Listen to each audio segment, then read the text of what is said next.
حضرت ابو بکر صدیق سے کسی نے پوچھا تھا کہ ابو بکر آپ زندگی میں راضی کب ہوئے تھے؟ بندہ بڑی دفعہ راضی ہوتا ہے نا، بیٹا پیدا ہونے پہ بھی، اپوائنٹمنٹ لیٹر ملنے پہ بھی، اور ہمارے ہاں کوئی کسی کی تعریف کر دے پھر بھی بندے بڑے راضی ہوتے ہیں، بلکہ تعریف کرتے رہو تو راضی ہی رہتے ہیں۔ تو کہا کب بڑے راضی ہوئے تھے؟ تو جناب ابو بکر صدیق کہنے لگے بیٹھ جا۔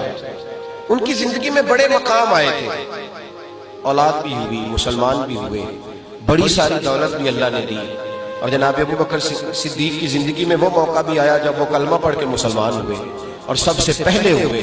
وہ اعزاز بھی انہیں ملا کہ جب ان کے والد بھی، بیٹے بھی، پوتے بھی اور نواسے بھی مسلمان ہوئے، اور پھر وہ امیر المومنین بھی بنے۔ کہا مسلمان کب خوش کب ہوئے؟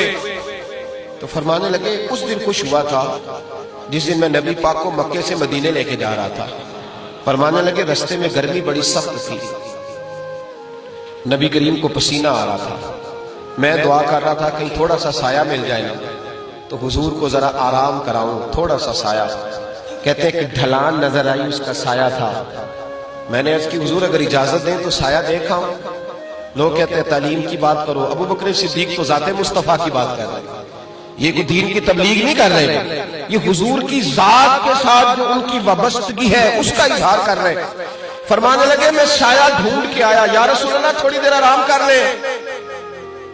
تو محبوب نے فرمایا ٹھیک ہے۔ جناب ابو بکر فرماتے ہیں حضور لیٹ گئے تو میں اب ڈھونڈنے لگا کہ ٹھنڈی چیز ملے تو حضور کو پیش کریں۔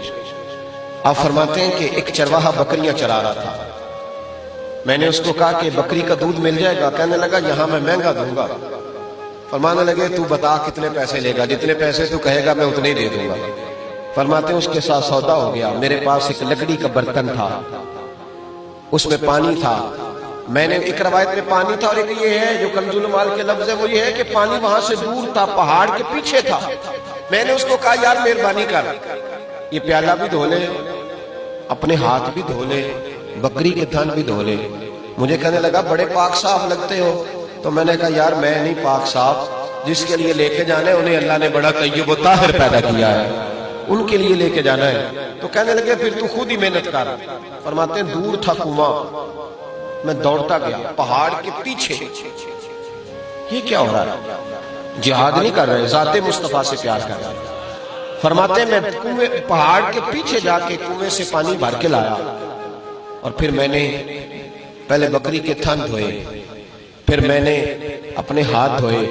فرماتے ہیں پھر دودھ دھویا، پھر میرا دل کیا دودھ ذرا ٹھنڈا کرو۔ پھر وہ پیالہ لے کے میں کنویں پہ گیا، ایک ڈول پانی کا نکالا اور پیالہ اس ڈول میں رکھا۔ جب دودھ ٹھنڈا ہو گیا نا، فرماتے ہیں پھر میں تیز تیز چلا کہیں حضور تک جاتے جاتے دودھ پھر نہ گرم ہو جائے۔ کہتے ہیں محبوب آرام کر رہے تھے، میں جا کے کھڑا ہی ہوا تھا کہ کریم رسول نے آنکھیں کھول دی۔ محبوب نے آنکھیں کھول کے کہا کیا لائے ہو؟ ابو بکر صدیق کہتے ہیں گھٹنے زمین پہ رکھ کے میں نے دودھ پیش کیا۔ میں نے کہا حضور یہ پیالہ دودھ کا ہے، اگر قبول ہو جائے، یہ دودھ کا پیالہ اگر قبول ہو جائے۔ نبی کریم علیہ السلام نے وہ پکڑا اور جب ہونٹوں سے لگایا نا، حضرت صدیق اکبر کہتے ہیں میری تو چیخ ہی نکلی، میں رو ہی پڑا۔ ابو بکر روئے کیوں؟ کہنے لگے میری خدمت جو قبول ہو گئی۔ اور فرماتے ہیں جب دودھ پی کے محبوب علیہ السلام نے کہا نا مجھے بڑا لطف آیا ہے، تو فرمانے لگے لوگوں میں اس دن اتنا راضی ہوا کہ نہ اس سے پہلے کبھی ہوا تھا نہ اس کے بعد کبھی ہوا، اتنا میں اس دن راضی ہوا۔